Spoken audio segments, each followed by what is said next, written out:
Now on CoastTV News.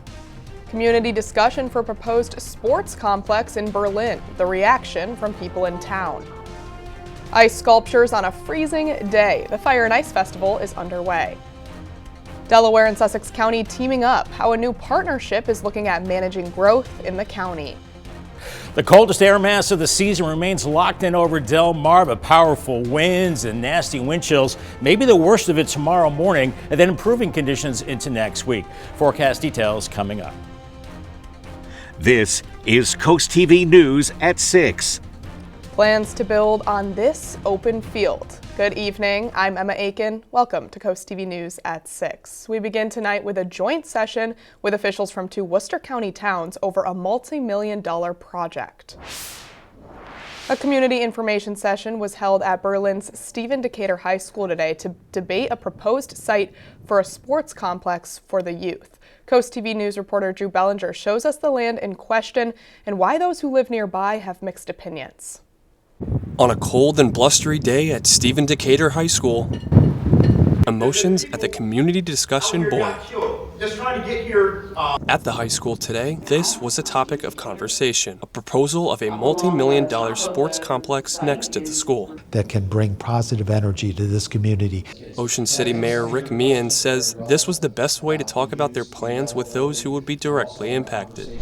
And we wanted to see what their concerns were, if there were things we could do as when we went forward to develop a site plan that would be advantageous to their community and also advantageous to the kids. Meehan says despite the location being in Berlin, the sports complex will be an Ocean City project and will be paid for out of the Worcester County's room tax, which Meehan says dedicates 40% to tourism. This is the nearly 100 acres of land that officials and those who live here say could be a great financial opportunity for Berlin. But I feel like it's a pretty solid location. Wes Maddie from Berlin is in favor. Hotel rooms are one thing, but you have to eat out, you go to bowling alleys, you fill the time that you're not playing your sport, so all that money goes to the community. And yet you're not involving the people of the community. As the session went on, some became upset with the discussion's format and plans for the complex. Those against the plans stood up. It's going to cause a lot of traffic. Hazel Burdell-Jean says she's not against the sports complex, but wants to see less growth. Not here in Berlin, in our little Flower Street. Not Flower Street. Please, not Flower Street. For now, no decisions made, but complex discussions of a new sports complex. In Berlin, Drew Bellinger, Coast TV News. Ocean City officials say this was the first of 3 meetings. The Fire and Ice Festival is underway. Hosted by the Bethany-Fenwick Area Chamber of Commerce, the festival spans several towns located in the quiet resorts, like here in Bethany Beach. This kicks off a year-long celebration of Delaware's 250th anniversary. Lots of very cool ice sculptures there. And we're now taking a live look outside into Milford. Our first alert meteorologist, Bob Tryhe, joins us now. Bob, it was very windy and very cold out there. Whoa, boy, it was brutal, Emma. And we don't have to worry about those ice sculptures melting at the festival. That's a good part. The bad part, it's brutally cold. Upper teens to around 20. We've been here all day long. 20 Seaford, 18 in Georgetown and Millsboro, 19 in Bethany Beach. The winds have been howling, still sustained over 30 miles per hour at the coast. And we're still seeing gusts close to 40, but they're backing off a little bit. Look at these feels like temperatures for the most part in the single digits. Feels like 0 in Lewis. Extreme cold warning all across the region for very dangerous wind chills as we go into the morning hours. High wind warning for Delaware for the eastern shore and a wind advisory farther south. As we're looking at clear skies right now, that Arctic high building in from the west. And as that high gets closer, the winds will start to relax, but it's going to be frigid and breezy. Temperatures falling through the teens, then eventually into the single digits above 0 into tomorrow morning. And those feels like temperatures well below 0. Definitely could be colder than that -3. Much more on the cold and when it will warm up coming up in just a bit. A Back the Blue event honoring Corporal Matthew Ty Snook, who was shot and killed in December, will take place at the Georgetown DMV tomorrow, February 8th. The event is in partnership with the Delaware Division of Motor Vehicles and will run from 8:30 a.m. to 3 p.m. Just like the video you're seeing from past events, this will be a drive-through where people may get a memorial sticker for their car. We do have more on tomorrow's event and on Trooper Snook himself right now on CoastTV.com. Delaware Governor Matt Meyer has put out a plan to address growth in Sussex County. Part of the order requires the state to establish corridor planning areas to address congestion and safety. Coast TV News reporter Brandon Ferguson shows us what this 7-month partnership between the state and Sussex County will look like. Building in Sussex County, that's nothing new. That's overdue. We're really behind on this. But this executive order signed by Governor Matt Meyer is. The order says the agreement between the state and county will strengthen long-term planning and align infrastructure projects across different agencies. Sussex County says it welcomes these efforts. Christophe Toulouse was a part of the county's land use reform working group. That group gave Sussex County Council 20 recommendations to improve the county's code and the best ways to move forward with growth in the county. Toulouse says this order includes some of what the group once implemented. You need to make sure the development isn't creating a problem for the infrastructure that's in place. We don't want infrastructure chasing these developments.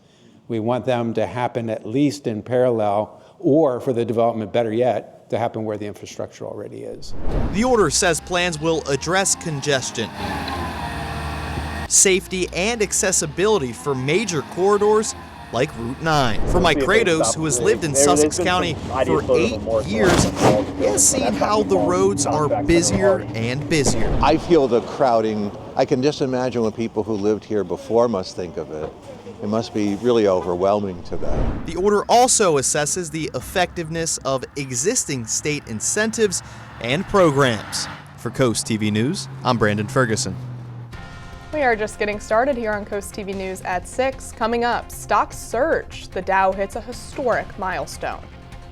Our high today was 31. That was before the wind started howling and the Arctic air built in. A low of 18, our record low of 2. Temperatures well below average. I'll have much more on the Arctic air and when to expect warmer temperatures coming up.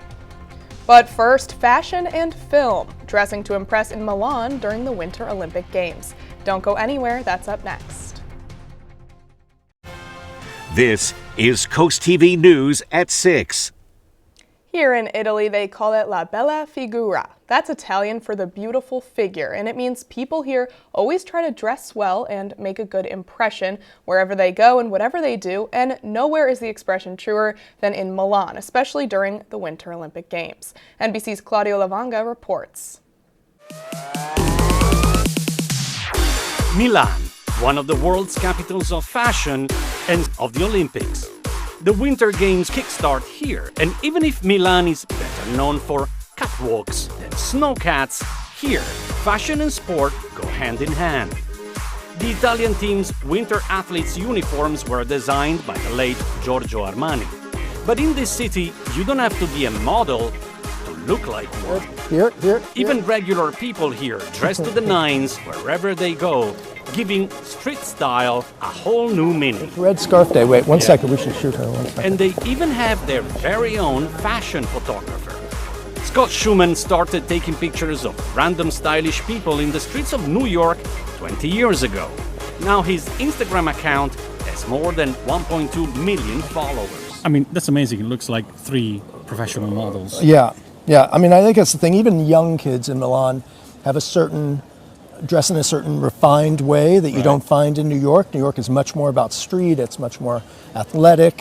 Where this is, they look very refined. I mean, those really look fantastic. They look more, let's say, mature, maybe, more sophisticated than what you would find same kids at the same age in New York. 3 years ago, Schumann moved to Milan on the footsteps of his favorite fashion designer. Armani was my hero growing up. He was the person that most made me interested in fashion. The way he talked about Milan, the way he represented Milan really intrigued me. Giorgio Armani, who died in September, will be one of several Italian icons celebrated at the inauguration ceremony. Because Armani is like the Olympics. They never go out of fashion. Claudio Lavanga, NBC News, Milan. Don't forget the Winter Olympics run through the 22nd, only here on Coast TV. Well, we're seeing the worst that old man winter has to offer. We're seeing the coldest air mass of the season. As we're looking at the Tidal Health Cam in Salisbury, at least the roads are dry. At least we saw sunshine today, but tonight it's going to be clear, frigid, still windy, temperatures in the single digits. It could feel as cold as 13 below by tomorrow morning, and then Sunday just frigid again. Temperatures in the teens to around 20, wind chill about -5 to 5 above, and those winds gusting over 30 miles per hour. And speaking of winds, look at this, 57-mile-per-hour wind gust in Dewey Beach today. Lewis peaked out at 54, 46 miles per hour in Georgetown and Laurel, a gust of 45 in Dagsboro and Seaford, with Milton and Millsboro 43, and a gust of 42 in Slaughter Beach. Those winds were howling today. And coupled with these cold temperatures, it feels a lot colder. 20 in Ocean City, 18 in Georgetown, 18 in Millsboro, 18 in Milton. You factor in the winds, still around 15 to 30 miles per hour. We're still seeing gusts over 40 at the coast, gusting to 35 in Georgetown. It is bitter cold with these wind chills in the single digits, even feeling like 0 now in Lewis, and -1 Indian River Inlet, with that Arctic air continuing to funnel in with clear skies. And that Arctic high will continue to press to the east, and as it moves closer to us, I think we'll see the winds lessen, but it remains very cold with an extreme cold warning until noon Sunday for Delaware back through the eastern shore, and then back through Salisbury and Point South as well, and a high wind warning until midnight for Delaware on the eastern shore, and a wind advisory farther to the south. We do have a high risk of frostbite as we go into Sunday morning, feeling like 12 below, 7 below Monday morning. So you probably know the drill. Stay bundled up and know the signs of hypothermia,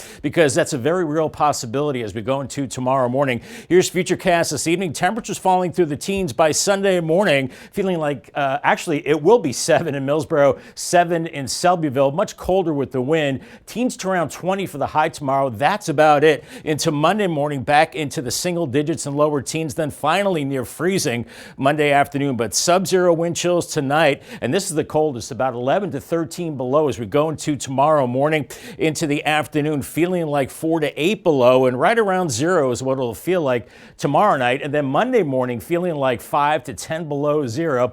And then Monday afternoon, conditions slowly improving, but those winds still close to 40 miles per hour this evening, and still breezy into Sunday, but those winds will be backing off as that Arctic high gets closer. Only 7 on the low tonight, but with the wind feeling like 8 below to 13 below. So make sure you cover those extremities. Then tomorrow 20, but with the wind and despite sunshine, feeling like 3 below at times. Here's your Paul Davis 7-day forecast. Yellow alert Sunday for the cold. I'm sure a lot of us will be bundled up and watching the Super Bowl tomorrow evening on NBC. Warming up next week, mid-40s, in fact 46 by Wednesday. Cooler into next weekend, and Valentine's Day 39 and mostly sunny. Stay tuned. We'll be right back.